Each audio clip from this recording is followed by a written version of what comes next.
Você pode sentar. Você serve a um Deus que é inexplicável. Não dá para entender, muito menos para explicar. A graça de Deus manifesta por nós através do sacrifício de Jesus. O amor de Deus revelado através do seu Filho é uma coisa muito inexplicável. Não entra na cabeça de ninguém. Escute o que eu estou lhe dizendo. Se conecte comigo. Como um pai entrega a vida de um filho. Mas não é só isso não. Tem coisa muito pior do que isso. Muito mais difícil do que isso. Porque não é apenas entregar o filho por alguém que merece. É entregar o filho para alguém que não merece. Não é dar o filho para alguém que tem valor, mas para alguém que não vale nada. E foi o que Deus fez. E quem explica isso? Você está disposto? Você dá conta disso? De pegar o seu filho e dar para quem não merece? Trocar a vida dele? É dessa maneira que Deus generosamente revela o seu amor por nós. E esse amor de Deus por nós hoje será lembrado através do texto que eu vou ler. E foi muito especial agora então essa conexão com esse final da música, desse louvor que fizemos, para que você possa compreender o inexplicável amor de Deus e a generosidade de Deus. E como Ele começa a gerar isso dentro de um contexto profético.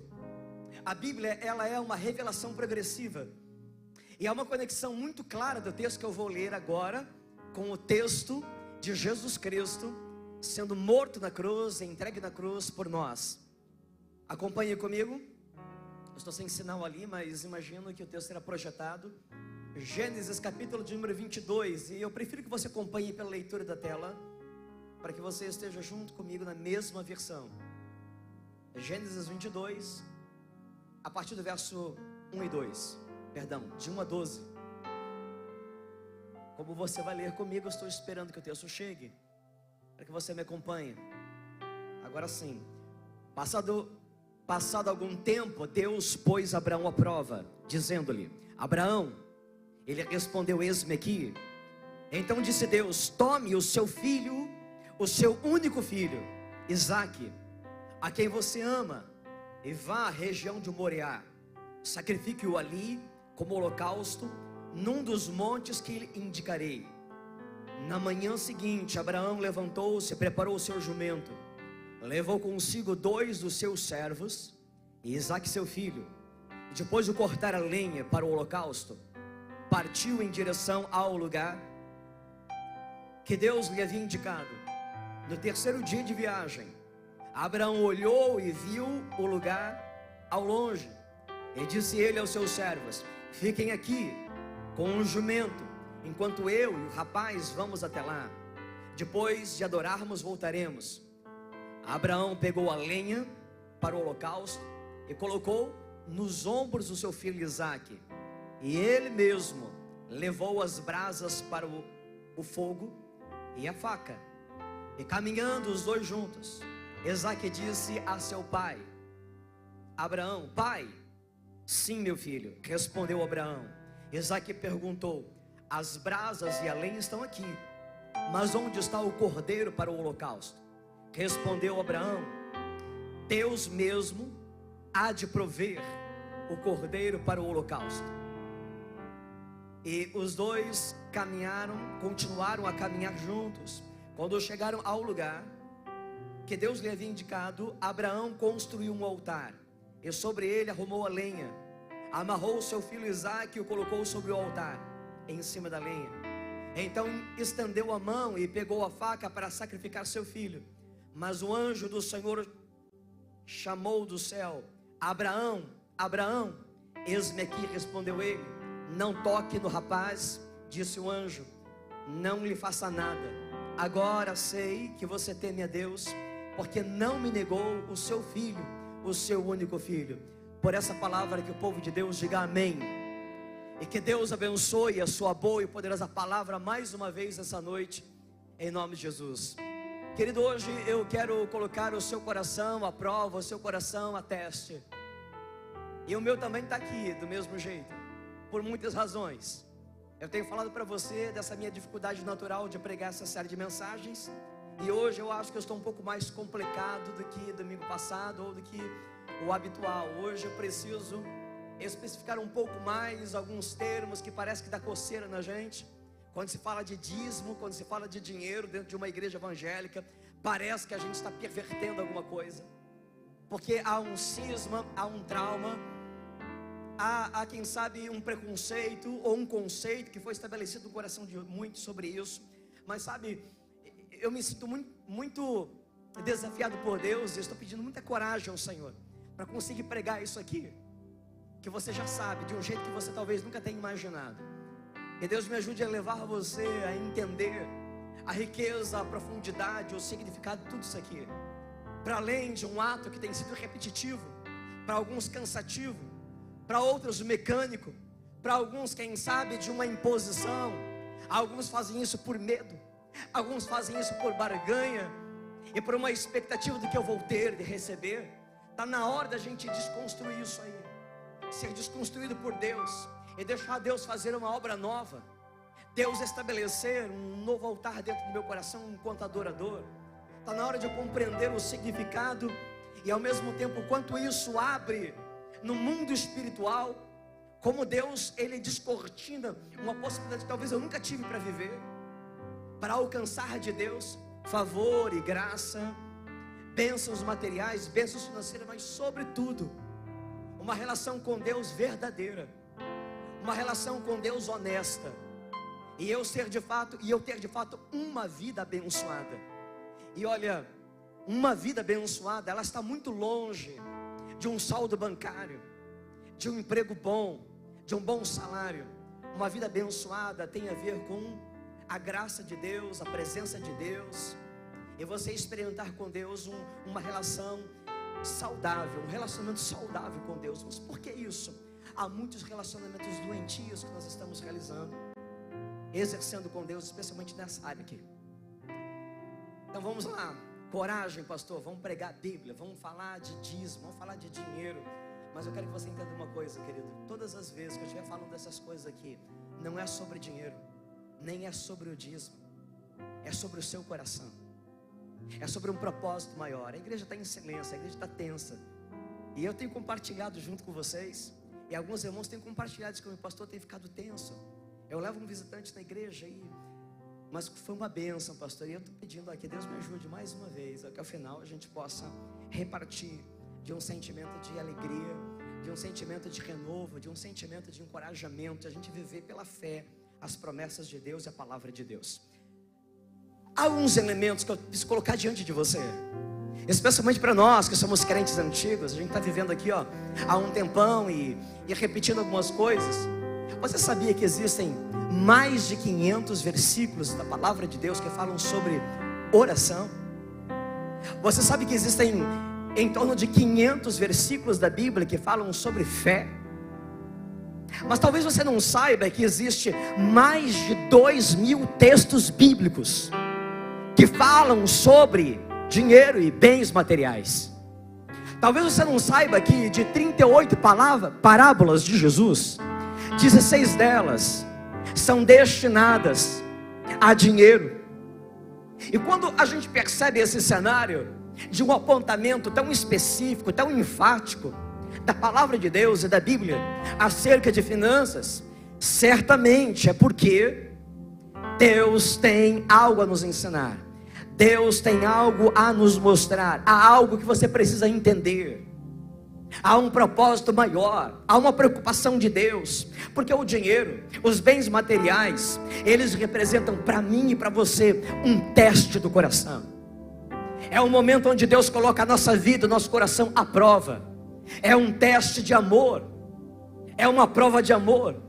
É exatamente uma área muito sensível nossa, da nossa humanidade, aonde toca, ali nós conseguimos expressar e revelar o que de fato somos, o que de fato sentimos, quais são as motivações verdadeiras do nosso coração. A forma como você lida com o dinheiro revela então quais são as suas prioridades, revela quais são suas lealdades, revela qual é a sua afeição, o que você ama de verdade. O seu coração fica exposto quando a sua carteira abre, quando você precisa pensar em mexer nesse campo financeiro, nesse campo material. Talvez você não tenha consciência, mas inconscientemente Você está revelando alguma coisa acerca de valores, prioridade, importância, significado. Agora eu tenho que lhe dizer algo acerca de generosidade, já que estamos numa série bíblica sobre generosidade. A generosidade, ela não se manifesta e não se prova apenas com relação a pessoas pobres, a pessoas carentes.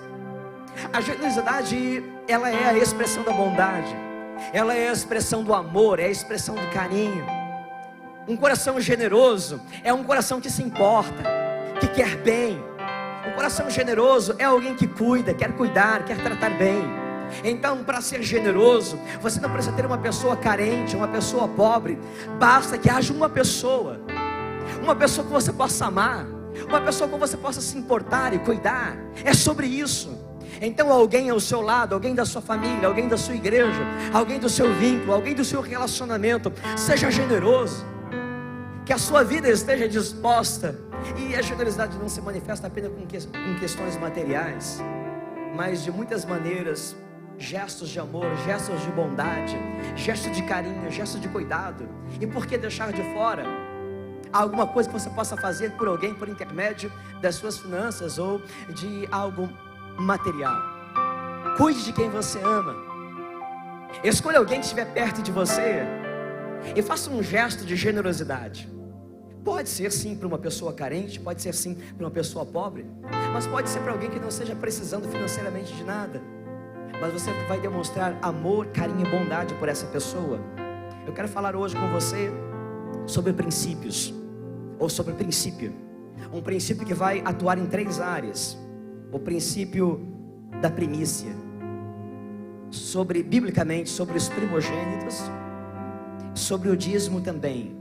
Então veja, todas essas questões estão alinhadas diante de uma visão bíblica, dentro de uma visão espiritual.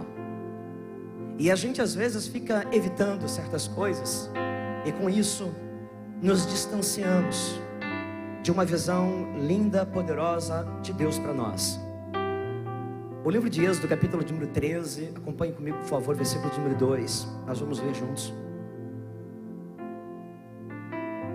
Diz assim: consagre para mim todos os primogênitos, o primeiro filho israelita me pertence, não somente entre os homens, mas também entre os animais.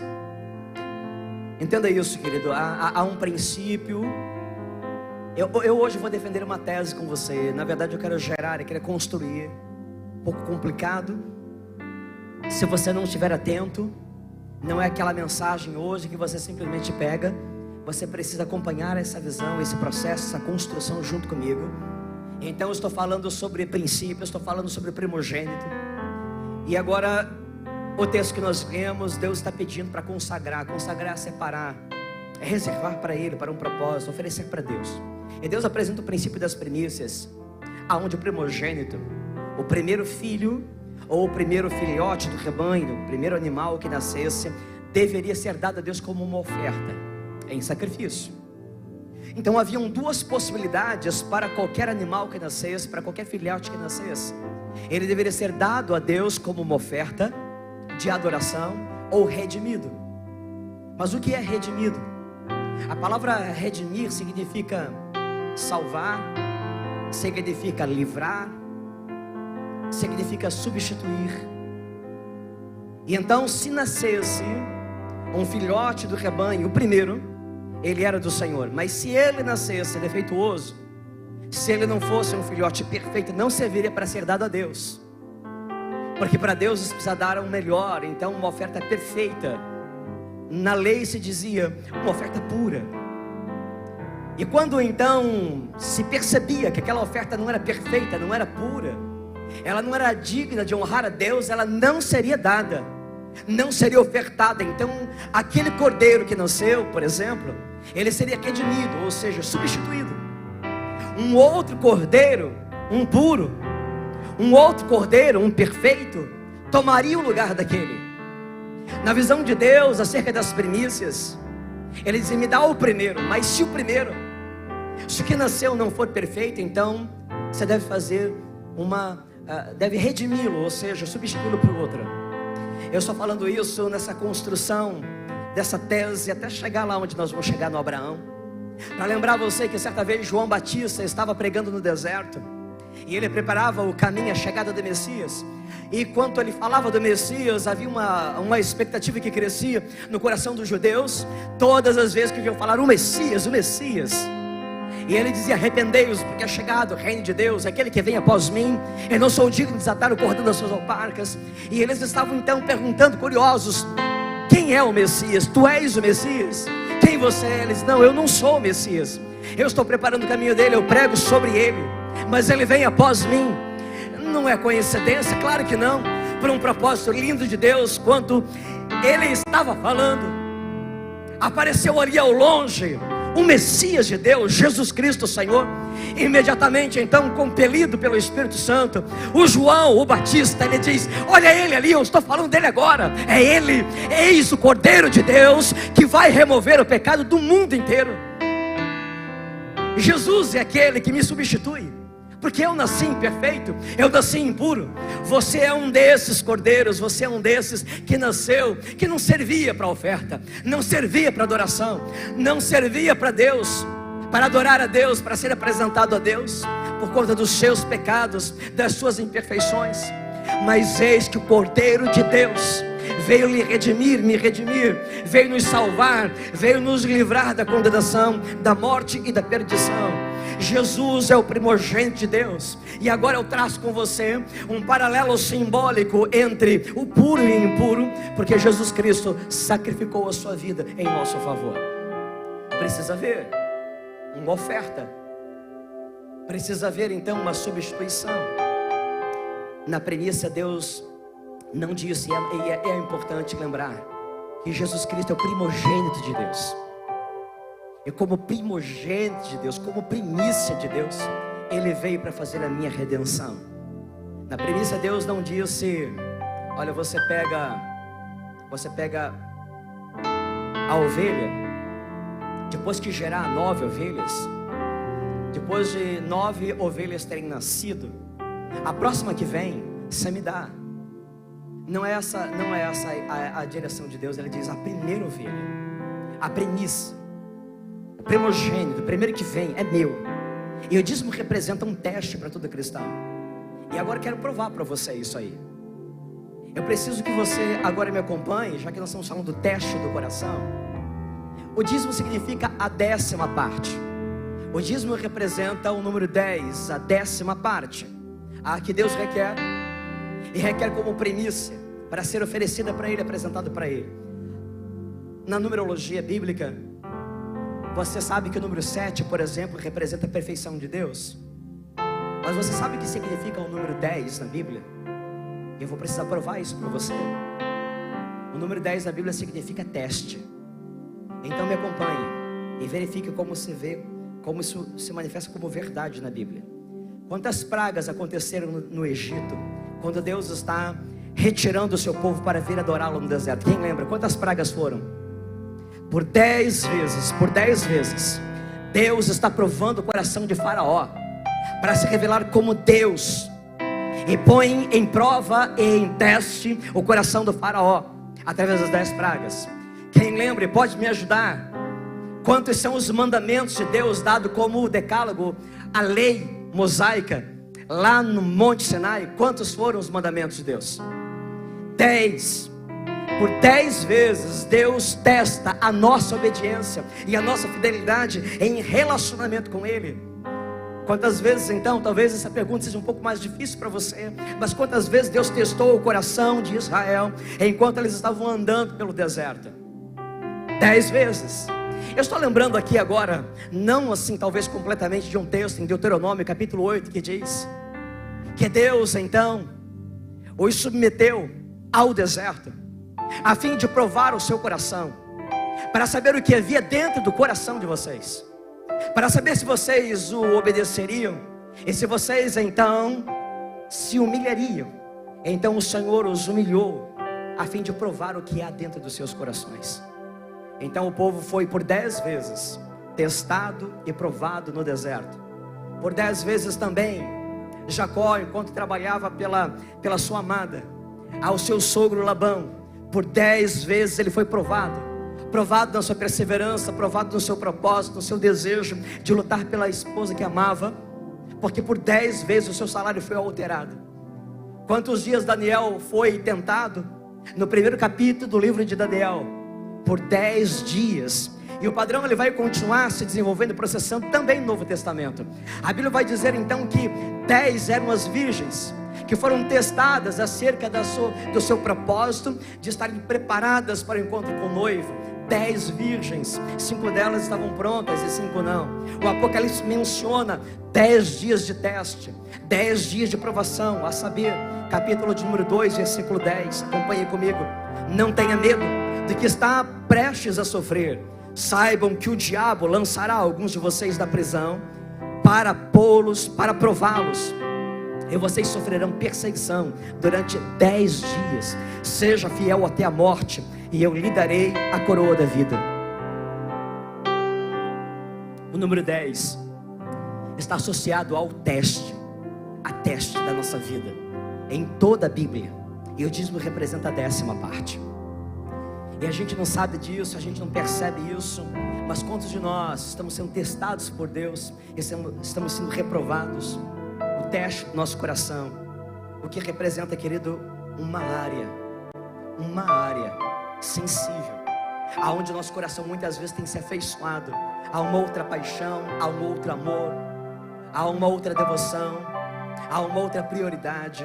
E Deus está muito interessado em que você descubra isso, que você entenda isso, que você se converta o seu coração. Se o seu coração não está dedicado a Deus, se ele está dividido, se ele está sendo controlado, dominado por um outro amor, uma outra afeição, que é o dinheiro, por exemplo. Agora, para eu encerrar isso daqui, acerca do teste, eu quero lhe dizer em Malaquias capítulo 3, versículo 10, de maneira inusitada e surpreendente, não só Deus me testa, mas Deus me pede para que eu o teste. Eu não sei se você é capaz de identificar algum outro lugar na Bíblia aonde isso aconteça, mas Deus está usando essa área estratégica e sensível. Ele sabe o quanto você se importa, então Ele diz: é aqui mesmo, é aqui que eu vou prová-lo, é aqui que eu vou testá-lo. Mas eu também quero que aqui na mesma área onde eu quero testá-lo tanto, eu também desejo que Ele me teste, que Ele me prove. Então Ele diz: tragam, pois, todos os dízimos à casa o depósito do templo, para que haja alimento na minha casa. Ponham-me à prova, diz o Senhor dos Exércitos, e vejam se eu não vou abrir as comportas dos céus e derramar sobre vocês tantas bênçãos que não terão vocês onde guardá-las. Me provem, me testem. Eu quero ser testado. Eu quero que vocês me tirem a prova, me coloquem a prova, me desafiem. Se eu não cumpro a minha palavra, cumpram o que eu estou dizendo a vocês. Tragam os dízimos, a 10ª parte. Eu estou testando vocês e desafiando, e vocês também podem da mesma forma me testar, e eu vou cumprir essa palavra. Eu vou derramar sobre vocês tanto, mas tantas bênçãos. Eu vou ser generoso com vocês, a fim de que vocês não vão conseguir guardar de tantas bênçãos. Algumas pessoas dizem: mas pastor, isso aí, essa conversa eu já conheço, mas isso é coisa lá do Velho Testamento.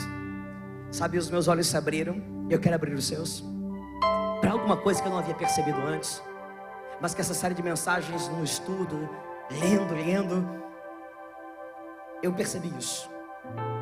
Está aqui no Velho Testamento, juntinho com esse mesmo texto que eu acabei de ler no versículo 10. Para você que diz assim: mas será que isso aqui ainda funciona? Será que isso aqui tem alguma validade, algum propósito? É um conceito lá da lei? Será que já não mudou? Porque já passamos para o Novo Testamento, né? Já não é mais a lei, é a graça. Alguém podia pensar assim: poxa, esse texto, né? Deus podia deixar fora do Malaquias. Está ali do lado mesmo, o próximo que vem já é o Novo Testamento. Podia empurrar esse texto aqui para o Novo Testamento, não dava problema. Ninguém podia dizer: isso aqui não é coisa da lei, isso aqui também é coisa da graça. Mas olha que coisa poderosa, capítulo de número 3 de Malaquias, versículo de número 6. Ele diz assim: de fato, eu, o Senhor, eu não mudo. Ele diz: olha, passarão os céus e a terra, mas as minhas palavras não vão passar. E ele começa a dizer agora: eu, o Senhor, eu não mudo. E ele diz: então tragam todos os dízimos logo em seguida, e eu não mudo. É desse jeito que é para ser, porque eu não mudo. Então, queridos, sobre essa tese, sobre esse pensamento de dizer que não há mais validade, porque isso é lá do Velho Testamento, é lá no Velho Testamento também, é lá na lei que está escrito assim: não matarás. Isso aí mudou? Isso está de pé? Isso ainda está conservado? Isso ainda existe? Não roubarás. Será que a gente pode dizer, vamos roubar à vontade? Porque agora isso aqui é lá do Velho Testamento. Entenda, querido, Deus se manifesta a nós e se revela a nós por princípios. Eu estou pregando para você princípios da palavra de Deus. Não são regras, não são leis, mas são experiências que nós temos com Deus e com seus princípios. Quando a primeira porção é dada a Deus, a Bíblia então diz que todo o resto é redimido, todo o resto é contemplado, todo o resto então é abençoado. Por isso ele diz: honre o Senhor com todos os seus recursos, os seus primeiros frutos de todas as suas plantações. Os seus celeiros estarão plenamente cheios, os seus barris transbordarão de vinho. Nós precisamos honrar ao Senhor com a primeira parte daquilo que nós recebemos, os nossos ganhos. E aí eu quero trazer um exemplo. Acabamos de cantar aqui no louvor de hoje um cântico antigo de uma história bíblica sobre Jericó e a queda de Jericó. Vem com Josué lutar em Jericó. A palavra de Deus vai dizer que quando o povo de Deus vai entrar na conquista da terra prometida, lá em Canaã, haviam muitas terras a serem conquistadas, muitas propriedades a serem tomadas. E começa a campanha da conquista.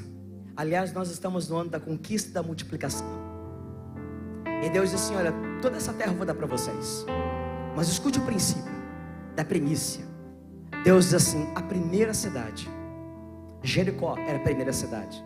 Nessa cidade, tudo é de vocês. Todos os bens dessa terra, tudo que nascer no solo, toda a riqueza, tudo de vocês, eu dou a vocês, eu entrego a vocês. Mas a primeira cidade, Jericó, não toquem nada dela. Tudo que tiver em Jericó é meu. Porque na campanha da conquista de tudo que havia para ser conquistado, a primícia era de Deus. Que coisa linda eu entender que Deus trabalha dessa maneira. Ele tem muito para me dar, muito para te dar, mas Ele quer ser honrado em primeiro lugar. Antes de toda conquista, antes de toda multiplicação da sua vida, Deus em primeiro lugar. Deus sendo lembrado. Então você vai também lembrar do episódio onde Acã, olha, não era muita coisa não, viu gente? Era só uma capa que ele se interessou, e ele pegou mais ali algumas coisas de ouro, de prata, e ele escondeu na barraca dele. Era tão pouco que ele fez um buraco e cavou. E então houve uma maldição sobre todo o povo. E ele, a sua casa, todos foram afetados por isso. Por quê? Porque era a primícia do Senhor. Porque aquilo ali representava então algo que era de Deus e pertencia a Deus, e foi tomado para si. E é um grande ensino para nós. É o princípio de colocar Deus em primeiro lugar. É o princípio da fé. E é o gatilho que dispara as bênçãos de Deus. A primeira parte, ela abençoa o restante. Agora olha esse texto, como ele pode mudar o rumo do seu pensamento, como ele pode mudar a sua perspectiva. Diz assim, Romanos 11, versículo 16. Muita atenção para esse texto. Se é santa a parte da massa que é oferecida, como os primeiros frutos, como a primícia ou os primeiros frutos, toda a massa também o é. E se a raiz é santa, os ramos também serão.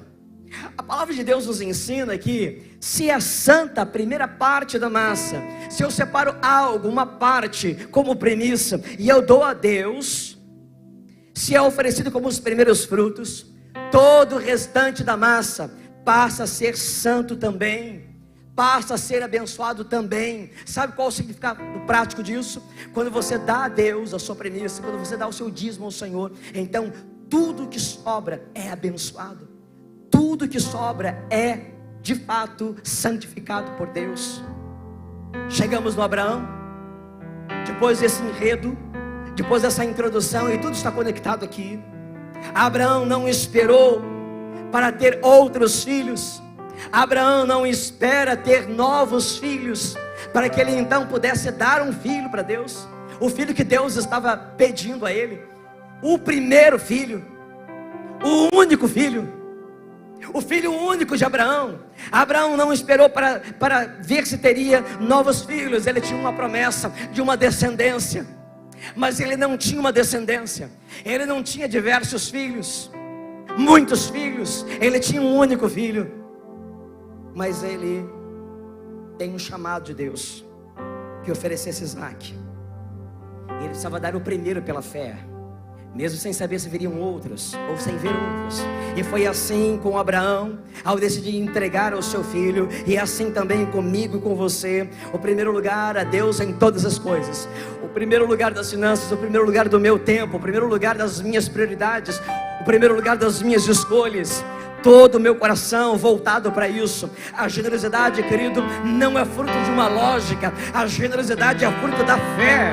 Eu não preciso contar, eu não preciso ver, eu não preciso saber, eu não preciso ter o filho, eu não preciso ter nada em minhas mãos. Eu preciso ter tudo dentro do meu coração. O meu coração é dele, e eu testo o meu amor, eu provo o meu amor, dizendo: Senhor, mesmo que eu não veja, mesmo que eu não saiba, mesmo que eu não receba, já é teu, santificado para o Senhor, consagrado ao Senhor, dado ao Senhor. Por fé eu creio que o Senhor dará a mim, multiplicará na minha vida. Generosamente eu abro o meu coração, generosamente eu ofereço a minha vida. Pela fé, diz a palavra de Deus, Hebreus 11:17. Pela fé Abraão, quando Deus o pôs à prova. Olha aí, querido. Quando Deus o pôs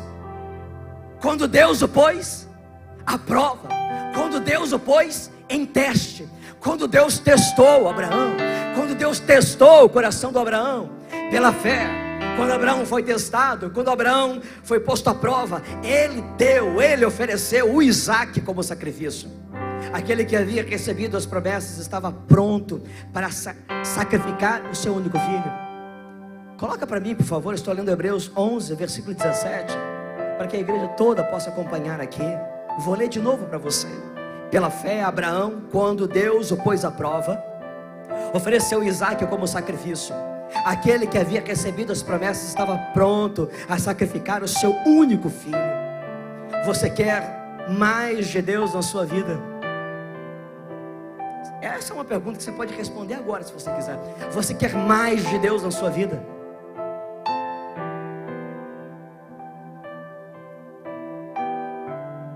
Não é difícil. Eu tenho convicção dentro do meu coração que não é difícil. Ter mais de Deus na sua vida está fácil. Aquele que não poupou nem seu próprio filho, ele quer dar todas as coisas. Eu não tenho nenhuma dúvida que Deus quer dar mais para você. Eu não tenho nenhuma dúvida que Deus quer dar infinitamente mais, porque a palavra de Deus já está dizendo isso aqui. A grande questão é: e para Deus ter mais de você, está fácil ou está difícil? Para Deus ter mais do seu coração, para Deus ter mais da sua devoção, para Deus ter mais da sua dedicação, para Deus ter mais do seu amor, para Deus ter mais da sua entrega, está fácil ou está difícil?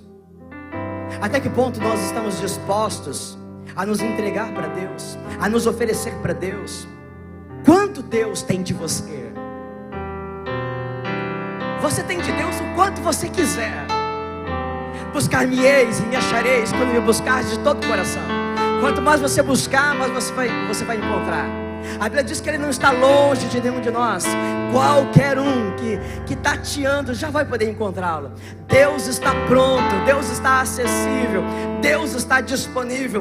Mas enquanto a mim e quanto a você, quanto Deus tem da minha vida, quanto Deus tem da sua vida, quanto do seu coração, do meu coração, é dele, pertence a Ele. Então, querido, a promessa era que Deus daria a Abraão uma grande descendência.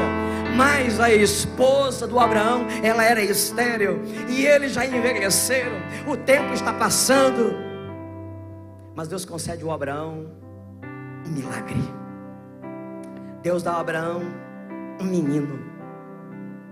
Não era apenas um filho, porque não veio uma filha, veio aquele que poderia dar continuidade à descendência. Porque dentro da cultura teria que ser um primogênito, um menino.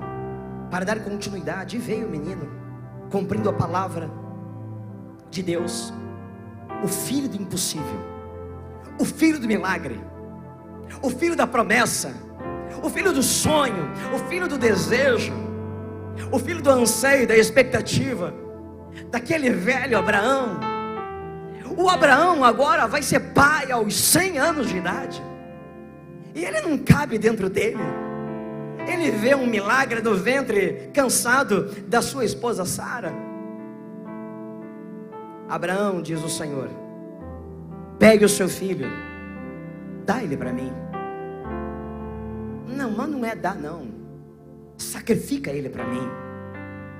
E Deus está tão consciente do que ele está fazendo, e quer que o Abraão esteja tão consciente do que ele tem que fazer, que ele não apenas assim, dá o seu filho, ele diz, dá o seu único filho. Ô Abraão, preste atenção, eu vou te colocar à prova, eu vou te testar o seu coração. Você não tem outro filho, só tem um. Dá ele para mim. Eu quero o único que você tem. Deus nos dá as melhores coisas, mas Deus sabe pedir. E Deus pede. Deus tem expectativas. Deus espera. Deus espera receber. Sabe uma coisa, querido? Não tem nada a ver com dinheiro, não. Desde o início dessa série de mensagens, eu estou tentando provar para você. Não é dinheiro, é coração. O dinheiro apenas é uma prova do quanto o seu coração está disposto a se dar a Ele, se dedicar a Ele. Deus não quer que você ofereça para Ele algo que não custa. Deus não quer que você ofereça para Ele algo que te sobra, algo que você tem aqui, ó, eu não vou usar mesmo, está sobrando, então eu vou dar isso aqui para Deus. Desse aqui eu não gosto, então eu vou oferecer. Não, Deus quer o que você gosta, Deus quer o que você ama. Deus quer de fato fazer um teste do seu coração. Deus quer que o seu coração seja ligado àquilo, apegado àquilo. É a única maneira de saber o valor que Deus tem para a sua vida. É se o seu coração estiver agarrado naquele negócio, para você desprender, para dizer, não, Deus é mais importante. Deus é a prioridade da minha vida. Então eu abro mão, eu me desfaço, para que Deus de fato seja lembrado, reconhecido, honrado, adorado. Então veja, acompanhe aqui, querido. Isaac não poderia ficar no lugar de Deus. Esse menino que nasceu da velhice do Abraão não podia estar ali rivalizando com Deus. Deus precisava ter certeza se a devoção, a fé, a entrega do coração do Abraão estava relacionada ao filho que recebeu ou ao Deus da promessa. Então Deus fala a Abraão de noite, eu quero seu filho, que você me entregue como uma oferta. De madrugada, e isso é poderoso. Deus fala de noite, e diz a palavra de Deus, ato contínuo. E pela madrugada, logo cedo, o Abraão então pega o jumento, pega a lenha, pega o fogo, pega a faca, pega os servos e pega o Isaac para levar de oferta. O cumprimento, a obediência é imediata. Deus não está pedindo qualquer coisa, Deus está pedindo a principal. O Abraão não faz uma campanha de 40 dias de jejum e oração. O Abraão não entra num processo de crise, ele não se isola, não vai no deserto para orar. No momento que Deus diz eu quero, ele diz é teu, não vou te negar nada, eu vou te oferecer. Passado algum tempo, capítulo 22, versículo 1, Deus pôs Abraão à prova, dizendo, Abraão, ele respondeu, eis-me aqui. Deus testa o coração do Abraão. Quem não passa no teste não cresce. Quem não passa no teste não multiplica. Abraão agora vai se preparar para subir o Moriá. Eu quero partilhar com você de 3 experiências, de 3 atitudes do coração do Abraão, e eu quero levar isso para o seu coração nessa noite. O versículo 5 diz assim, disse os servos, fiquem aqui. O Abraão diz aos servos que ele leva com ele, fiquem vocês aqui. A primeira atitude de Abraão foi dispensar os servos. para subir para adorar. Claro, há um significado muito importante. Qual é ele? A palavra de Deus diz, queridos, que o servo é a pessoa mais distante do relacionamento e da intimidade com o seu Senhor. Jesus disse certa vez: eu já não lhe chamo mais de servos, porque o servo não sabe o que faz o seu Senhor. Os chamo de amigos. Nessa experiência de adoração, nesse momento de culto e de entrega, de oferta do coração de Abraão, os servos não deveriam estar com o seu Senhor. Os servos não desenvolviam intimidade com o seu Senhor. E agora o Abraão está entendendo que o momento dele com Deus é um momento de intimidade. E algumas providências começam a ser tomadas. Quem quer adorar a Deus, quem quer entregar o seu coração ao Senhor, quem quer ter intimidade com Deus, precisa ter uma leitura, uma visão clara das coisas que eu preciso me desprender, para que a minha intimidade com Deus não seja impedida, para que não haja obstáculos e barreiras entre eu e Deus em intimidade. Eu preciso começar a me desassociar e a deixar para trás, para ir adiante no meu crescimento e na minha comunhão com Deus. Você tem que deixar para trás tudo aquilo que não faz parte da tua intimidade com Deus. E eu não sei o que é. E eu não estou aqui então para começar a fazer uma lista de coisas, porque o Espírito Santo de Deus, ele é certeiro. O coração de cada pessoa que ouve essa palavra, cada um de nós tem. Cada um de nós tem, irmãos, não é uma dúvida. Não é assim uma teoria. Eu não estou presumindo. Eu estou afirmando. Cada um aqui, crente ou visitante, alguém que é membro da igreja ou que está interessado em ouvir falar de Jesus, não há quem não tenha uma luta pessoal, não há quem não tenha uma dificuldade para ser mais íntimo de Deus, não há quem não encontre na sua vida algum tipo de rivalidade dentro do coração entre eu e Deus, para que eu me aproxime mais dele. Há algumas coisas que eu preciso deixar para trás para viver intimidade com Deus. Deus não queria Isaac. Ué, mas Deus não pediu Isaac para Abraão? Me dá o teu filho Isaac. Deus não queria o Isaac, nunca quis. Deus queria o Abraão. O negócio aqui, queridos, não é o Isaac. O negócio aqui é o Abraão. Você está entendendo, querido? O negócio aqui não é o teu dinheiro, nunca foi. É você, é sobre você. Então Deus está dando uma volta, Deus está usando uma estratégia para colocar o Abraão à prova. E Deus escolheu então uma forma, uma metodologia de testar o seu coração. Quando ele diz: me dá o dinheiro, me dá o dízimo, me dá a oferta, mas não é nada sobre isso. Ele quer saber o quanto o seu coração está disposto a se desprender de qualquer coisa para ter mais intimidade com Deus, reconhecendo como o primeiro, dando primazia a Deus, dando as primícias para Deus. É o filho primogênito do Abraão, e é o único filho. E Deus diz: agora que eu quero ver, eu vou colocá-lo à prova.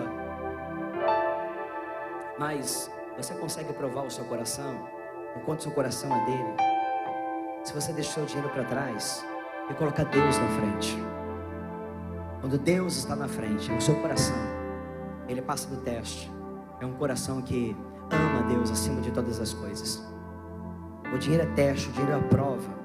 Assim como o pedido do Abraão em sacrificar o Isaac era um teste e uma prova de amor ao coração de Abraão.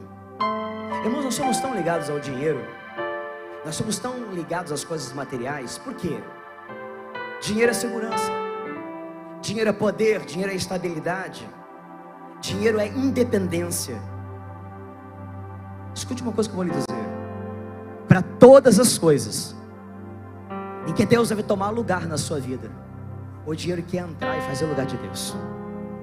O dinheiro quer dar a estabilidade que só Deus pode te dar. O dinheiro quer dar as sensações de independência que só Deus pode te dar. Mas o dinheiro quer entrar no seu coração para tomar o lugar de Deus. E é por isso que é tão importante para nós nos desprendermos disso, para dizer: não, no meu coração crê somente em Deus, é Ele quem cuida de mim. A minha vida não é independente, eu sou dependente de Deus. Dependente do comer, do beber, do vestir, do ar que eu respiro, de todas as coisas. Essa mensagem, querido, não é para você aprender a ter mais dinheiro. Não, querido, essa mensagem é para você aprender a se desprender do dinheiro. Essa mensagem é para você não se apegar a ter mais dinheiro, mas você desapegar e entender que não é isso que Deus planeja para você. Deus tem um plano maior para que você tenha uma vida abençoada. Deus quer surpreender você. Agora, queridos, a segunda coisa que Abraão deixou para trás foi o jumento. Parece que isso aqui não tem sentido nenhum, mas revela muito. Na hora de subir para se aproximar de Deus, ele já havia deixado os servos para trás, porque os servos, eles não representam intimidade, mas distância. E agora ele vai deixar o jumento para trás. Agora Abraão não está mais viajando. Ele viajou até o destino. E quando ele chega ao destino, ele tem que subir o monte. Mas a subida para o monte já é uma outra história. Já não é mais uma viagem, já não é mais uma peregrinação. Agora ele já está no ambiente da adoração. Quando ele chega no ambiente da adoração, agora ele precisa se desprender das coisas para poder adorar. E ele precisa subir ao monte para entregar a oferta. E para subir ao monte já é um processo, já é um ato. Ele já está em processo de adoração e entrega. A subida já vai preparando você ao encontro. Você já viu um jumento quando ele empaca? Ninguém consegue desempacar ele. Ele resolve parar ali, você puxa, você dá um chicote e ele não sai. Quem sabe você está empacando na sua intimidade com Deus por causa de algo que você está querendo arrastar junto com você, num ambiente que você tem que ir sozinho. É só você e Deus e mais ninguém. Quem sabe você está querendo se escorar, se estabelecer, se colocar em cima de alguma coisa que te leve, que te conduza, num ambiente onde Deus espera você, tão somente você. É um encontro pessoal, é um encontro íntimo entre você e Deus. Quando você busca intimidade com Deus, você não pode depositar a responsabilidade sobre nada.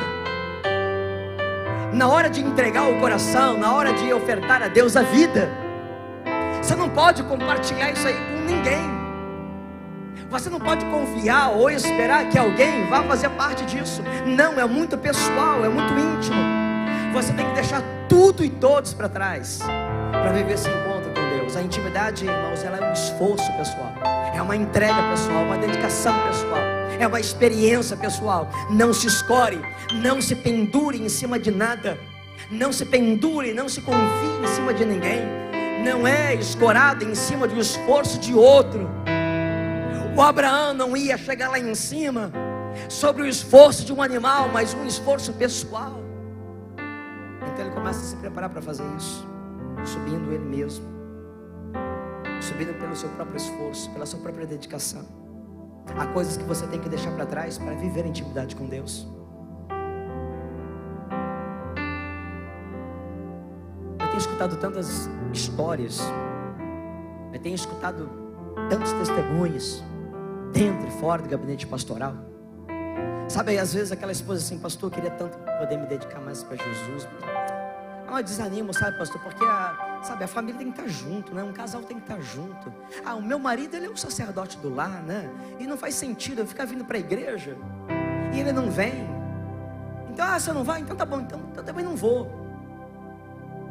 Querido, quem sabe você está confiando, se escorando em cima de outra coisa que não é você mesmo. Eu estou encontrando um jeito aqui de falar isso para você não associar o seu marido com jumento. Fica complicado. Mas quem sabe você está dizendo: não, olha, se ele não for, eu não vou. Se ele for, eu vou junto. Não, querido, é você e Deus. Irmã, é você e Deus. Está tudo certo, o seu marido é o sacerdote do lar, ele é o líder da casa, ele é o responsável, mas na hora de adorar é você e Deus. E você tem que assumir essa responsabilidade, essa atribuição dentro da sua vida. A intimidade é um esforço pessoal. Agora tem um capítulo da história que só você pode viver. Não tem servos, não tem jumento, não tem recursos, não tem amparo emocional, não tem amparo familiar. Você não pode esperar que haja um amparo da esposa, um amparo do marido, o amparo dos pais, dos filhos. Não tem amparo. O Abraão não podia amparar a oferta dele, a entrega dele, a intimidade dele, a adoração dele ao jumento, a qual o trouxe até ali. Mas dali não, dali para frente já é pessoal. É o ambiente de adoração. Então veja, eu preciso que você considere dentro do seu coração. Mas pastor, você está dizendo que ele não tinha amparo de nada, de ninguém, mas o filho dele estava junto com ele. Você pode dizer que eu não tenho que esperar meu marido, levar meu marido, a minha esposa, meu filho, mas o Abraão está lá junto com Isaac. Não foram os dois adorar? É que você não entendeu ainda, querido. Você ainda não enxergou. O Abraão não está escorado no Isaac. O Isaac naquele momento, ele não é o filho. O Isaac não é o filho de Abraão. Abraão não está subindo com Isaac como um pai sobe com o filho. Porque o Isaac não é o filho, é a oferta. Isaac é o sacrifício. Isaac é a entrega. Muito ao contrário de haver ali, quem sabe, um respaldo emocional, familiar. Ao contrário, a presença do Isaac ali era para testar, para mexer com a estrutura do Abraão, para desestruturar ele todo. Cada olhada que ele dava, e aquela pergunta. O que faz uma pergunta dessa de um filho para o pai? Pai, eu estou vendo aqui a lenha, eu estou vendo o fogo está aqui, mas aonde que está a oferta? Eu não estou vendo a oferta. E pela fé, então, Abraão dizer: Deus proverá para si. Na hora de oferecer a oferta, Abraão entende que ninguém poderia representá-lo. A oferta deveria ser conduzida pelo próprio adorador.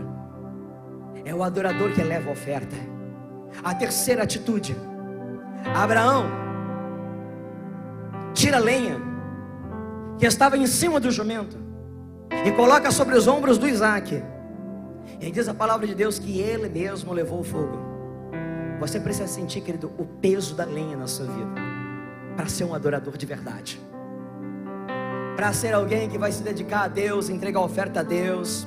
Porque por detrás de uma oferta, querido, tem uma caminhada. O Abraão está subindo, e ele está subindo levando lenha, levando fogo, levando oferta, levando cutelo, levando um monte de coisa. E é uma subida. Em cada ato de adoração há um esforço, há um empreendimento, há um peso.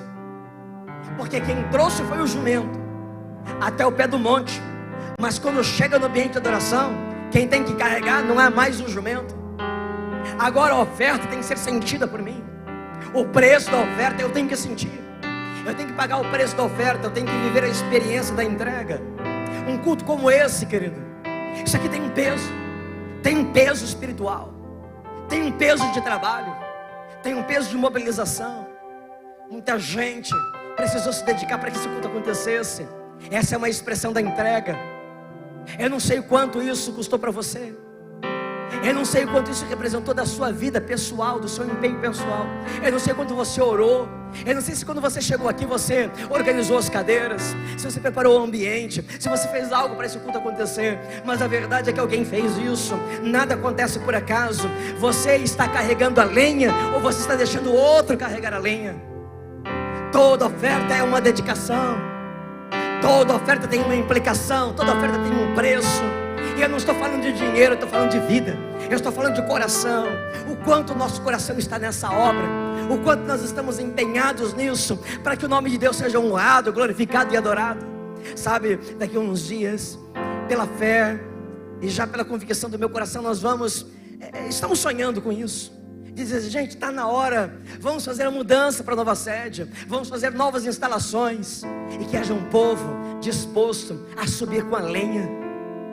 Seja um povo disposto a subir para adorar, para entregar ao Senhor, oferecer ao Senhor. Mas não se escore em cima de ninguém. Não fique esperando que fique pronto para depois entrar. Não faça isso, querido. Tome parte do processo. Viva o processo. Viva a adoração. Está na hora de você assumir responsabilidade. Está na hora de você tirar a lenha do jumento e colocar sobre os seus ombros. A palavra de Deus diz que Abraão tirou do jumento e colocou sobre os ombros do seu filho Isaac. Quem não desce e carrega a lenha não pode subir para a intimidade. Quem não está disposto a descer e pegar a lenha para pôr sobre os seus ombros não pode subir para a intimidade da adoração ao Senhor. Tem crente que não quer carregar a lenha, só quer chegar quando está tudo pronto, não quer tomar parte de todos os processos de entrega que existe para que uma obra seja feita e realizada. Então o seu coração não está nisso. Querido, generosidade não é um cargo. Alguém aqui já trabalhou no ministério da generosidade, no cargo da generosidade? Já foi líder da generosidade? Não é isso. Generosidade é uma expressão da vida, é uma expressão do coração. Generosidade não é cargo, generosidade não é função, generosidade não é obrigação. Generosidade é entrega. É a entrega de um coração que ama, de alguém que se importa, que reconhece a necessidade de fazer parte, tomar parte, de se envolver. Quem tem dificuldade de dar a Deus é porque ainda não se deu a Deus. Não é possível que alguém dê o coração para Deus e não dê as coisas. Você pode dar as coisas para Deus e não dar o coração. Você pode sair do seu lugar aqui, vir aqui, depositar uma oferta. Isso não é difícil de fazer, e o seu coração não está aqui. Mas eu duvido que você saia, você tem o seu coração que foi dado a Deus, e você não dá o resto todo. O seu tempo, dons, talentos, sua capacidade, tudo para Deus. O seu tempo vale mais do que o seu dinheiro. Eu vou mostrar isso para você de maneira muito clara. O problema é que a gente tem um apreço tão grande, é tão preso ao dinheiro. O dinheiro tem um poder tão tirano sobre a nossa vida, materialismo, que a gente sabe faz o quê? Economiza o dinheiro, junta o dinheiro, guarda o dinheiro, protege o dinheiro, aplica o dinheiro, mas desperdiça o tempo. Já para pensar que o tempo é a sua vida. A sua vida não é o dinheiro, a sua vida é o tempo. Você marca a sua vida por intermédio do tempo que você vive. E aí toda a sua história vai estar dentro de um período, de um pulso, de espaço de tempo. O tempo é a sua vida. O tempo é um artigo de luxo. O tempo é um bem precioso que representa quem nós somos. Mas a gente guarda é o dinheiro, a gente junta é o dinheiro, a gente administra o dinheiro, a gente planeja o dinheiro, enquanto a gente está desperdiçando o nosso tempo, está desperdiçando a nossa vida. Não é sobre o dinheiro, é sobre o seu coração. O quanto que o seu coração está dedicado a servir a Deus, a dar tempo para Deus, a viver com Deus, a viver para Jesus. Deus não se agrada das sobras, Deus quer as primícias.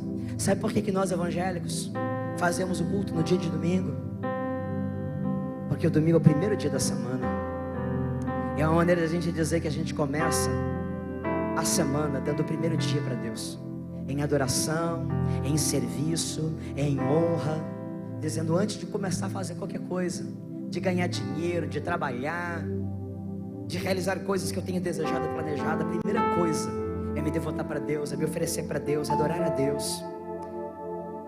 Hoje Deus está falando com você. Comece a carregar a lenha nos seus ombros, se você quer me adorar. Escute isso. É um chamado de Deus, é uma convocação de Deus, é um despertar de Deus para você. Tira a lenha dos seus ombros, tira a lenha do jumento, coloca sobre os seus ombros e vem me adorar. Ora, se alguém quiser vir após mim, negue-se a si mesmo, tome a sua lenha, interprete, tome o seu madeiro, interprete, tome a sua cruz, que é o madeiro, que é a lenha, e me siga. Se você quiser me servir, você tem que tomar lenha, você tem que tomar o madeiro, tem que tomar a cruz. Você tem que provar a sua dedicação e lealdade a mim. Tem um crente que diz: ah, mas tudo eu. Sou eu que carrego a cadeira, sou eu que carrego a caixa de som. Sou eu na escala de novo. Domingo passado já não fui eu, agora meu nome está repetindo o tom da escala. Deixa eu dizer uma coisa, querido. Nós vamos ver muito de escala. Nós vamos mudar de sede, sabe, novas dinâmicas, novas oportunidades. Diga glória a Deus. Para servir a Jesus, vai ter escala de trabalho, vai ter mais voluntário, sabe, mais almas vão chegar, e vai ter muita escala, muita escala. Agora, se você serve a Deus, cumprindo escala, mas não tem um coração generoso, sabe como você se sente? Você sente um jumento e não a oferta. Quem cumpre a escala, comparece no dia, mas sem um coração generoso, ele se sente como um jumento que tem que carregar a caixa, carregar a cadeira, tem que ir lá e cumprir a tarefa, eu de novo, tudo em cima do jumento. Mas quando você tem um coração generoso, você sente a oferta, e há uma alegria no seu coração. Você não quer explicação. Você pode até achar estranho. Você pergunta e não tem uma resposta que satisfaça a sua lógica. Mas a generosidade não é filha da lógica, é filha da fé. Você acha que o Isaac não manjou nada, não?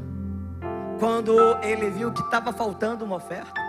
Você acha que o Isaac não manjou nada, não? Quando ele começa a amarrar ao Isaac, a colocar em cima da lenha.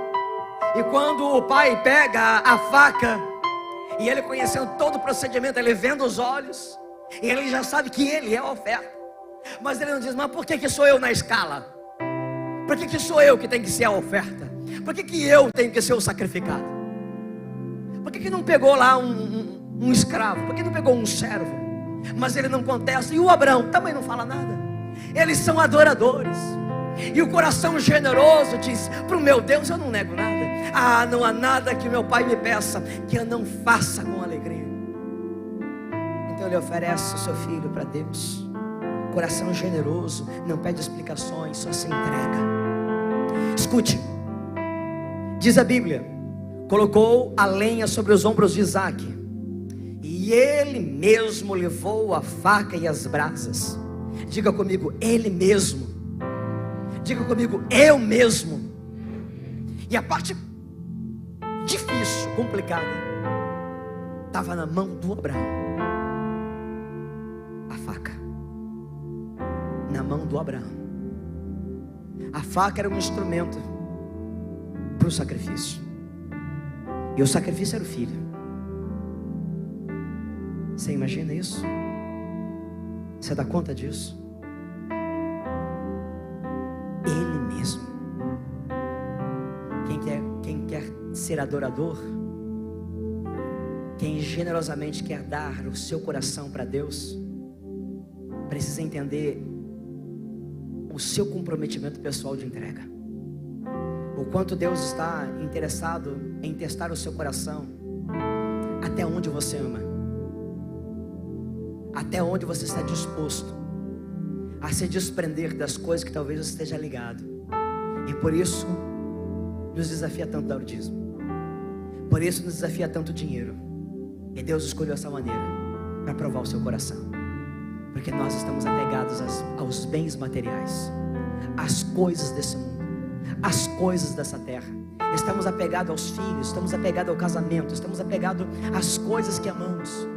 E Deus está dizendo: eu quero a primícia, eu quero a prioridade, eu quero ser visto e lembrado em primeiro lugar. Então diga comigo: eu mesmo vou levar o fogo. Eu mesmo vou levar a lenha. Diga comigo: eu mesmo serei a oferta. Quem quer ser adorador tem que sentir o peso da lenha. Quem quer ser adorador tem que se dispor a ser oferta. Quem quer ser adorador precisa trazer o fogo. Sabe, quem quer ser pregador no altar de Deus tem que trazer a lenha. Há um processo de preparação, há um processo de empenho. Nada acontece sem antes ter acontecido. Luta, dedicação, tempo dado a Deus, sacrifício. O louvor e a adoração que se faz aqui É uma entrega que vem antes, é uma preparação que vem antes. Teve gente que subiu um monte antes de chegar no momento da entrega da adoração. Antes do altar estar aqui sendo usado para adorar a Deus, já houve uma subida. Adoradores passaram aqui no altar à tarde, dedicando tempo, com fome, para servir o Senhor e abençoar a sua vida. Existe um processo na adoração, mas eu preciso dizer: quem é pregador e quer subir no altar, além de trazer a lenha, tem que trazer o fogo. O que canta, que quer cantar no altar, não pode apenas trazer a lenha, tem que trazer o fogo. Quem quer ser músico, quem quer tocar para o Senhor, não pode apenas trazer a lenha, tem que trazer o fogo, tem que ser oferta, tem que se transformar em oferta, tem que se derramar. O seu coração precisa ir primeiro, para depois chegar o que você faz, para depois oferecer o que você tem. O seu coração tem que ir na frente. Adorador, traga o fogo, traga a lenha, traga a oferta. Você é a oferta, você é o sacrifício. É isso que Deus quer. Deus não se importa com o dinheiro, Deus tem sobrando. Deus é o dono do ouro e da prata. Você está se encolhendo no banco, está fazendo às vezes uma cara desagradável por causa do dízimo do dinheiro. Quem se importa com isso? Deus quer o seu coração, Deus quer a sua paixão, Deus quer o seu amor, Deus quer o zelo. E Ele vai te colocar à prova, Ele vai te testar. Ele não quer mais ficar recebendo música decorada, Ele não quer mais a oração programada. Ele quer a prova, Ele quer o teste da fidelidade. Um coração que se rende a Ele diz: não importa o quanto vale, o meu valor maior é Deus. Imagina o Abraão pensando no valor do seu filho. Imagine agora um único filho, e ele diz: pega o seu filho, aquele a qual você ama. Deus sabia o quanto amava, e ele diz: o seu único filho me entrega como oferta em sacrifício. Servir a Deus é um ato de generosidade. Servir a Deus é um ato de amor, é uma entrega dedicada a Deus. E então o salmista diz: então só tem um jeito. Se é para provar amor para o Senhor, se é dessa maneira que eu digo que eu amo a Deus, generosamente, eu quero dizer: eu vou servir ao Senhor com alegria. Servir ao Senhor com alegria. Igreja, sirva ao Senhor com alegria. Eu não sei quanto tempo você tem, eu não sei quantos anos você vai viver, eu não sei quantas oportunidades você terá na casa do Senhor e neste mundo. Gente, vamos acordar. É tempo de servir a Deus, é tempo de se render a Ele. Não se restrinja, não negue ao Senhor. Ele é o seu amado. Ame ao Senhor, pregue o Evangelho, viva o Evangelho, trabalhe na obra de Deus, trabalhe por vidas, gaste tempo para ganhar uma vida para Jesus. Depois que ganhar, gaste tempo, ponha a sua vida nisso. Tempo é vida, dê tempo por uma vida.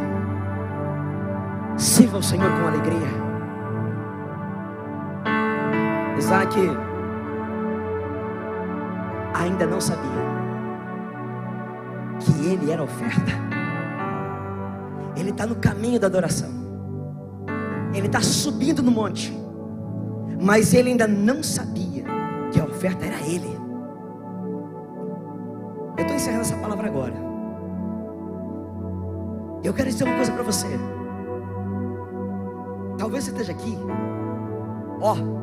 há anos, e você ainda não se ligou que você é a oferta. Talvez você esteja no caminho da adoração, na casa da adoração, no meio da adoração, no ambiente da adoração, mas não caiu ainda. Na sua realidade, no seu entendimento, você é a oferta. A palavra de Deus diz então que nós devemos de entregar nossa vida como sacrifício vivo, santo e agradável a Deus. Porque isso aqui é o nosso culto. O nosso culto não são as músicas que a gente canta. O nosso culto não é o dízimo que a gente entrega. Nunca foi. O nosso culto não é a oração que a gente faz. O nosso culto é a entrega da nossa vida. E a entrega da nossa vida não acontece no dia de domingo apenas. não acontece num momento desse programado, planejado, agendado. Você sabe que sua vida está sendo dada para Jesus todos os dias. Cada momento onde você honra, adora, celebra ao Senhor, se dedica a Ele. Dedique-se ao Senhor, honre o nome do Senhor. Eu tenho uma pergunta para fazer para você. Mas antes disso, chegaram ao lugar em que Deus havia indicado. Versículo 9. Então eles chegaram ao lugar aonde Deus lhe havia indicado. Olha para mim, querido. Olhe para mim, adorador. Você já chegou? Você já chegou ao lugar indicado? Você acha que você chegou ao lugar indicado porque você está na Godofredo Pereira, Assunção, número 80 nessa noite? Você acha que chegou ao lugar indicado porque você está no endereço do prédio da igreja? Não, querido. Eu estou falando sobre a sua vida diante de Deus. Você já chegou ao lugar indicado como um adorador? Como alguém que tem uma oferta para apresentar ao Senhor? Como alguém que precisa ter intimidade com Deus? Você já chegou ao lugar e ao ponto de deixar as coisas que não estão relacionadas à intimidade para trás, para avançar, para conquistar e multiplicar? Você já deixou o jumento para trás? As coisas pelas quais você se escora, confia e põe em cima para suavizar, dizer: não, eu vou pagar o preço, eu vou levar o peso, eu vou assumir a responsabilidade. Você já chegou a esse ponto? Já chegou a esse lugar? Você já chegou a esse ponto, a esse nível de assumir a lenha, de assumir o peso do trabalho duro, sabe, de sofrer pelo nome de Jesus, de assumir sobre a sua vida, sobre o seu coração, toda e qualquer implicação para poder adorar a Deus? Quero dizer uma coisa para você: é pesado. Estar aqui nesse altar é pesado. Ser um cristão é pesado. Veja, vou fazer um apelo agora para quem quer aceitar Jesus. Eu estou dizendo: ser cristão tem peso. Tem peso. A palavra de Deus diz assim: há dois caminhos. Um é largo, caminho espaçoso. É tão mais fácil andar lá que muitos andam por lá, passam por ele, mas conduz há um final, a um destino de morte eterna. Há um caminho estreito, há um caminho apertado, espinhoso. Poucos são os que querem, que têm coragem de andar por esse caminho, mas conduz à vida eterna. É pesado, mas escute, há uma voz que branda, há uma declaração que me encoraja, que me sustenta, que diz: vinde a mim todos vocês que estão cansados, sobrecarregados, eu vos aliviarei. Eu não tenho peso de religião, eu não tenho cobranças legalistas. O que eu tenho para você é alívio. Eu torno a sua caminhada viável, eu viabilizo a sua subida ao monte. Eu sou o seu sustentador, eu sou aquele que supre a sua oferta, eu sou aquele que enche o seu coração de propósito, eu sou aquele que traz o entusiasmo à sua alma. Quando você me vê, você quer continuar, subir um pouco mais, porque sabe que vai me encontrar. Quem se encontra comigo, quando a oferta se encontra com aquele a qual você oferta, o seu coração se renova, a sua alma se acende, e você diz: vale a pena subir o monte, vale a pena levar a lenha, vale a pena levar o fogo, vale a pena ser oferta. Nós vamos carregar a lenha, nós vamos levar o fogo, nós vamos adorar, nós vamos entregar a Ele toda a honra e glória. Ele é digno de ser adorado, Ele merece o meu coração. Se Ele testou o seu coração nessa noite, dê uma prova de amor. Prove que você ama, prove que Ele é importante, prove que Ele é o primeiro, prove que Ele deve ser adorado. Venha trazer a sua oferta, fique de pé. A oferta sou eu, você é a oferta, é você que é a oferta. Tem oferta aí, tem oferta aí. Traz o altar, traz o fogo, traz a lenha e traz a oferta. Vem adorar Jesus. sai do seu lugar e vem. Vem com fogo, vem com a lenha, vem com o sacrifício, vem com o seu coração se render a Jesus, adorá-lo. Alguém nessa noite que precisa se entregar para Jesus, dizendo: o meu coração é teu, o meu coração não será mais dividido. Eu quero dar o coração para Jesus. Ele vai viabilizar a você, a sua fé, sua caminhada. Alguém afastado dos caminhos do Senhor Jesus, volta para Jesus hoje. Volta para Jesus agora. Vem para Jesus, em nome de Jesus. Desprende do lugar, arranca daí, vem para cá, se entregar para Ele. Os crentes, os servos de Deus, que vão encorajar os outros que vêm atrás, para entregar a sua oferta melhor, para entregar e deixar para trás. Deixa para trás as coisas que impedem a intimidade. Deixa o jumento para trás, as coisas nas quais você está se escorando. Assuma você a responsabilidade. Vem trazer a lenha ao altar de Deus. Vem viver e ser oferta em nome de Jesus. Enquanto cantamos, sai do lugar, desloca daí. Se houver alguém hoje aqui do seu lado visitando, só faz uma pergunta: você quer ir comigo lá na frente para orar, para entregar a sua vida? Eu vou com você, eu te conduzo até lá. Vamos orar junto. Vem viver entrega, vem se apresentar, vem se oferecer para Jesus. Você que está afastado dos caminhos do Senhor, vem para cá. Olha, além desse lado direito aqui, onde essas pessoas estão se colocando, o lado esquerdo, o centro, também vale, sabe? Não importa quanto tempo você tenha de igreja, não importa que você é um crente consagrado, mas quer ofertar a Deus, quer adorar a Deus, quer deixar as coisas que prendem e impedem a intimidade. Larga tudo para trás, querido. Larga esse jumento aí no meio do caminho. Se a sua intimidade está empacada com Deus, é por causa do jumento. Larga ele e vem para Jesus. Diga: meu coração é do Senhor. É um teste nessa noite, é uma prova de amor nessa noite. Vem, vem para Jesus. Meu coração é teu, meu coração é teu, pra sempre. Quem sabe hoje alguém tem que dizer: ah, já entendi, já entendi. Não sou um adorador porque meu coração está preso no dinheiro, está preso às coisas materiais. Vem romper, vem fazer um propósito com Deus hoje aqui, de romper a dinheiro, romper bens materiais, romper, quem sabe, com um relacionamento que está impedindo a sua intimidade com Deus. Sai do seu lugar, venha para cá. Vem para cá, ao altar de Deus. Pra sempre, pra sempre, eu sou teu. Estou esperando você. Quero orar pela sua vida.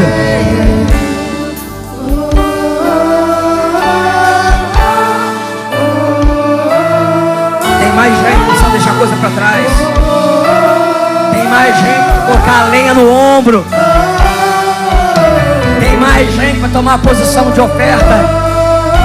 Tem mais gente para trazer fogo no altar. Sai do seu lugar e venha.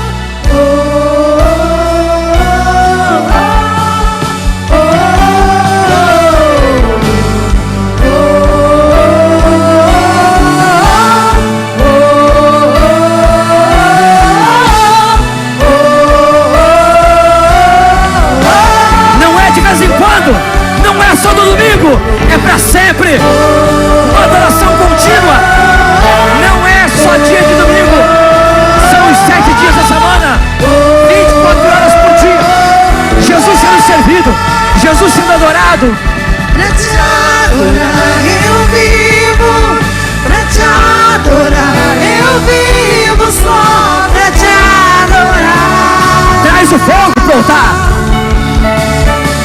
Traz a oferta, traz o seu sacrifício. Eu vivo pra te adorar, eu vivo só pra te adorar.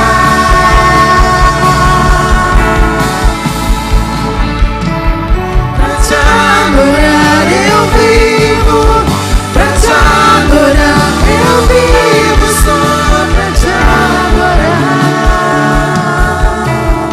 Senhor, libera vida. Vida de adoração, vida de adorador. Pai, nós temos uma luta travada dentro de nós, com muitas coisas, ó Deus. Nós precisamos hoje deixar aquelas coisas que impedem a nossa intimidade. Nós vamos subir, nós vamos subir de nível, nós vamos avançar, nós vamos chegar ao lugar, à posição, aonde há o encontro, aonde, ó Deus, nós precisamos subir com a lenha, e vamos subir com a lenha, e vamos levar o fogo. Pai, nós temos algo a te dar, algo a oferecer. O nosso coração está posto diante de ti. Hoje nós queremos provar ao Senhor que o nosso coração, ele está decidido, ele não está dividido, está decidido a adorar o Senhor, a entregar ao Senhor, a oferecer ao Senhor. Louvado seja o nome do Senhor, porque o sacrifício não foi necessário.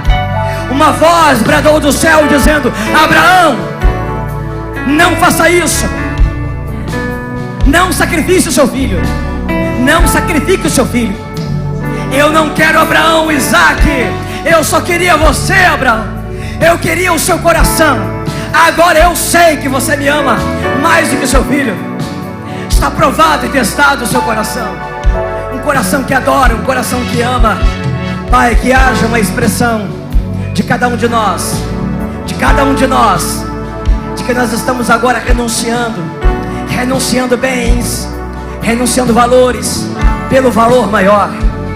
Pai, que nessa noite então se manifesta a verdadeira graça do céu, do mesmo jeito que aquele cordeiro apareceu como uma providência. Vem com a tua providência, Deus, sobre a vida de cada filho do Senhor, cada filha do Senhor que está aqui nesse altar. Vem com a tua providência, para que eles entendam que o Senhor não quer, na verdade, sacrifício, que é demonstração de amor, que é dedicação do coração. E com isso, ó Deus, que se encontre aqui a oferta com um adorado, que os céus possam bradar, brada aos céus, ó Deus, aceita a oferta, aceita o gesto, o movimento. Pai, aceita cada coração que aqui está, na sua entrega e devoção. Enche esse lugar com presença, enche com presença, com manifestação de poder, de glória. Enche o nosso coração, que cada pessoa que está deixando agora aquilo que impede a intimidade para trás, possa então viver um nível de intimidade com Deus. Pai, nós estamos aqui para te adorar, uma adoração que não é momentânea, circunstancial, mas para sempre um coração adorador, para sempre um coração adorador, que não impõe barreiras, que não restringe nada. O Senhor pede e Ele obedece, o Senhor requer e Ele entrega. Nos entregamos, nos oferecemos ao Senhor para te adorar, Senhor. É para te adorar que estamos aqui. Bendito seja o nome do Senhor, o adorado da nossa vida. Te adoramos, Deus, te adoramos, te damos como oferta a nossa vida e o nosso ser. Vem e enche o lugar, vem e toma a oferta, vem e toma os adoradores, em nome de Jesus, amém. Eu vivo só pra te adorar.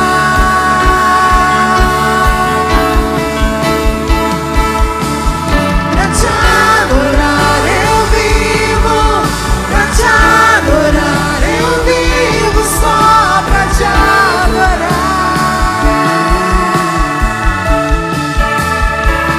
São conselheiros, as pessoas que estão à frente do altar, que não são membros da igreja, que serem conduzidos no gabinete pastoral.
Pra te adorar eu vivo, pra te adorar.